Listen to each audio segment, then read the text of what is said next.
ಗುಜರಾತ್ನ ಗಾಂಧಿನಗರದಲ್ಲಿ ಇಂದು ದೇಶದ ಮೊದಲ ಸೆಂಟ್ರಲ್ ಬ್ಯಾಂಕ್ ಡಿಜಿಟಲ್ ಕರೆನ್ಸಿ ಸಿಬಿಡಿಸಿ ಆಧಾರಿತ ಸಾರ್ವಜನಿಕ ವಿತರಣಾ ವ್ಯವಸ್ಥೆಯನ್ನು ಕೇಂದ್ರ ಗೃಹ ಸಚಿವ ಅಮಿತ್ ಶಾ ಉದ್ಘಾಟಿಸಿದರು.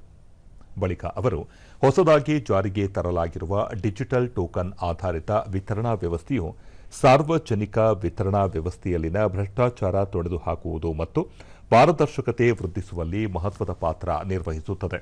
ಈ ವ್ಯವಸ್ಥೆಯು ಫಲಾನುಭವಿಗಳಿಗೆ ಅವರು ಖರೀದಿಸುವ ವಸ್ತುಗಳ ಹೆಸರು, ಪ್ರಮಾಣ, ಬೆಲೆ ಮತ್ತಿತರ ವಿವರಗಳನ್ನು ಒಳಗೊಂಡಿರುವ ಡಿಜಿಟಲ್ ವಾಲೆಟ್ ಟೋಕನ್ಗಳನ್ನು ಒದಗಿಸುತ್ತದೆ ಎಂದರು. ಭಾರತ ಅಮೆರಿಕ ವ್ಯಾಪಾರ ಒಪ್ಪಂದ ಮತ್ತು ಭಾರತ ಯುರೋಪ್ ಒಕ್ಕೂಟದ ನಡುವಿನ ಮುಕ್ತ ವ್ಯಾಪಾರ ಒಪ್ಪಂದಗಳನ್ನು ರೈತರು, ದುಡಿಯುವ ವರ್ಗ ಹಾಗೂ ಕಾರ್ಮಿಕರ ಹಿತಾಸಕ್ತಿಗಳನ್ನು ರಕ್ಷಿಸಲಾಗಿದೆ. ವಿರೋಧ ಪಕ್ಷಗಳು ಅನಗತ್ಯವಾಗಿ ಸುಳ್ಳು ಆರೋಪಗಳಲ್ಲಿ ತೊಡಗಿರುವುದು ಆಕ್ಷೇಪಾರ್ಹ.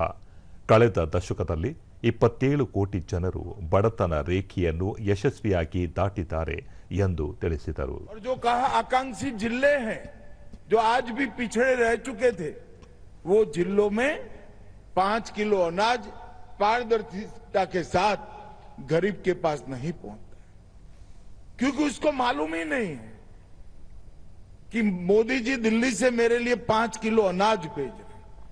बीच में सिस्टम का कोई बिचौलिया ये अनाज को चाऊ कर जाता था, मगर आज कोई उंगली भी नहीं डाल पाएगा।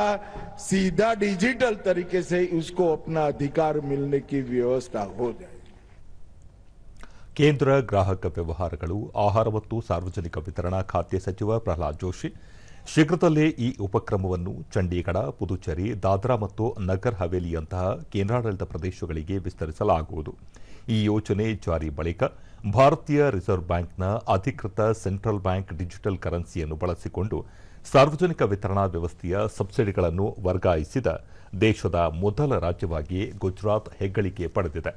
ಯೋಜನೆ ಅಡಿ ಅಹಮದಾಬಾದ್, ಸೂರತ್ ಸೇರಿದಂತೆ ವಿವಿಧ ನಗರಗಳ 26,000ಕ್ಕೂ ಹೆಚ್ಚು ಕುಟುಂಬಗಳು ಕ್ಯೂಆರ್ ಕೋಡ್ ಮತ್ತು ಒಟಿಪಿಗಳ ಮೂಲಕ ಪಡಿತರವನ್ನು ಖರೀದಿಸಲು ಡಿಜಿಟಲ್ ಟೋಕನ್ಗಳನ್ನು ಯಶಸ್ವಿಯಾಗಿ ಚಲಾವಣೆ ಮಾಡಿದ್ದಾರೆ ಎಂದು ತಿಳಿಸಿದರು. इसमें हर लेन देन का रिकॉर्ड होगा, पारदर्शिता, सम्मान।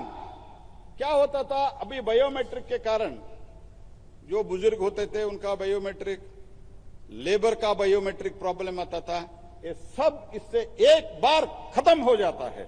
ये इतना बड़ा बदलाव माननीय प्रधानमंत्री जी के और माननीय गृह मंत्री जी के नेतृत्व में हमने ये किया है, ये गुजरात से हमने शुरू किया है।